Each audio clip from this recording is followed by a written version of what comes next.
राशिद सिद्दीकी साहब, आपकी जानिब आना चाहेंगे, इसी पॉइंट को आगे लेकर चलेंगे। इस तरह के इंतखाबात के जिसके ऊपर सवालात उठ रहे हैं, उम्मीद ये थी और उम्मीद यही जाहिर की जा रही थी कि अब ऐसे इंतखाबात होंगे कि जिसके ऊपर शायद कोई सवाल ना उठे, लेकिन फिर वही फिल्म रिपीट हुई, सवालात उठ रहे हैं। अब मामलात अदालतों में जाएंगे, बहुत सारी सीटों के ऊपर कन्फ्लिक्ट होगा और इस सारी सूरत हाल के अंदर इलेक्शन एक तरफ मुतनाज़ होगा और दूसरी जानिब वही अदालती कार्रवाइयां होंगी, अवाम का पुरसाने हाल कोई ना होगा। देखें, अगर हम सिर्फ कराची और सिंध की हद तक बात कर लें तो मुझे नहीं लगता कि कराची और सिंध की हद तक जो नताइज आए हैं उस पर कोई अदालत जाए, क्योंकि जिन लोगों ने अदालत में जाना है वो मंज़र पे नहीं, यानी कि पाकिस्तान तहरीक इंसाफ जो है वो मंज़र से गायब है। तो यकीनन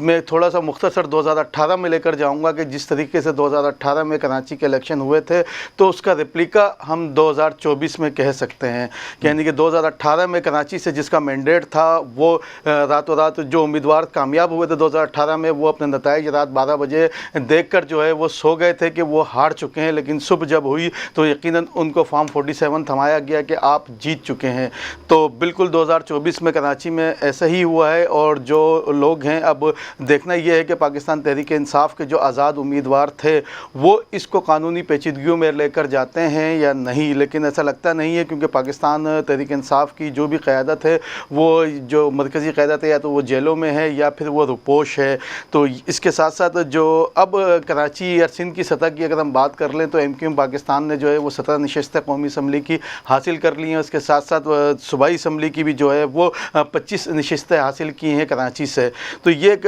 MQM पाकिस्तान के लिए बड़ा मैंडेट है कराची का, और MQM पाकिस्तान का जो मुस्तकबिल है वो जो MQM पाकिस्तान के कन्वीनर हैं डॉक्टर खालिद मकबूल सिद्दीकी, उन्होंने जो गुज़िश्ता शब अपनी विक्ट्री स्पीच की है उसमें उन्होंने वाज़ेह तौर पर जो है वो अपने मुस्तकबिल का पैगाम दे दिया है। और इससे कबल वो बाकायदा तौर पर PMLN के साथ जो है वो शराकत दारी का तो ऐलान कर चुके थे इलेक्शन से कबल ही, लेकिन साथ साथ जब उनका एक जुमला था कि वो अपने सियासी बदतरीन मुखालिफ को भी आज जो है वो पैगाम देते हैं कि मुस्तकबिल में जो है वो पाकिस्तान के खातिर मिलकर साथ चलेंगे, तो यकीनन ये पैगाम सिंध की सतह पर पाकिस्तान पीपल्स पार्टी के लिए भी हो सकता है, क्योंकि पाकिस्तान MQM पाकिस्तान का जो बदतरीन सियासी मुखालिफ है सिंध की सतह पर तो वो पाकिस्तान पीपल्स पार्टी ही बनती है। इसके साथ साथ उन्होंने एक बड़ी बात भी कही कि जो 91 क्योंकि उस वक्त जब उनकी स्पीच हो रही थी तो उस वक्त आज़ाद जो उम्मीदवार थे उनकी कामयाबी के नोटिफिकेशन 91 हुए थे, तो उन्होंने उन 91 आज़ाद उम्मीदवारों को MQM पाकिस्तान में शमूलियत की भी दावत दी। तो यकीनन सिंध की सतह तक का जो है वो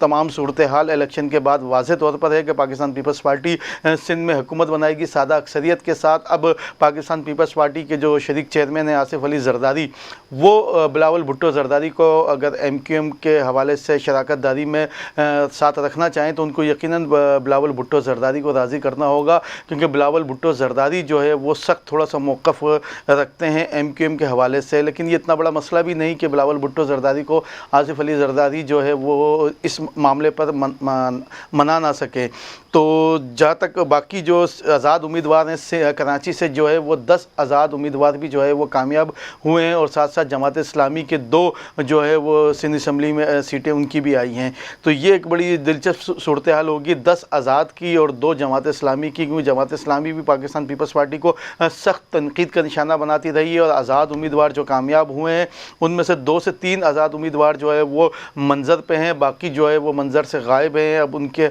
हल्फ बर्दारी का भी एक बड़ा मामला सामने आएगा कि किस तरीके से वो असम्बली पहुँच कर जो है वो आज़ाद उम्मीदवार अपना हल्फ उठाएँगे, और उसके बाद आगे वो असम्बली में ऐवान में जो है वो किस तरीके से बैठेंगे। अगर पाकिस्तान पीपल्स पार्टी और MQM के दरमियान शराकत दारी का कोई फार्मूला तय नहीं होता तो यकीनन सिंध असम्बली में जो है वो MQM अपोजिशन मजबूत बनकर सामने आएगी। अगर MQM और पीपल्स पार्टी के दरमियान कोई फार्मूला जो है वो तय हो जाता है तो ये 10 आज़ाद जो अरकान है उनमें से अगर कोई आज़ाद अरकान जो इलेक्शन कमीशन का जो रूल है उसके मुताबिक अगर किसी पार्टी को ज्वाइन नहीं करते हैं तो यही 10 अरकान जो हैं वो मजबूत अपोजिशन का किरदार अदा करेंगे, और उनके साथ यकीनन जमात इस्लामी जो है अब तक की जो सूरत हाल है मुझे नहीं लगता कि वो पाकिस्तान पीपल्स पार्टी के साथ 2 सीटों पर शराकत करे, तो यकीनन वो भी अपोजिशन में बैठेंगी। इसी तरह GDA ने जो है वो सिंध से 2 सीटें हासिल की हैं तो वो भी अपोजिशन का किरदार अदा कर सकती हैं, वो भी अपोजिशन का किरदार अदा कर सकती हैं। राशिद सिद्दीकी मज़ीद अपडेट्स भी आपसे लेते रहेंगे।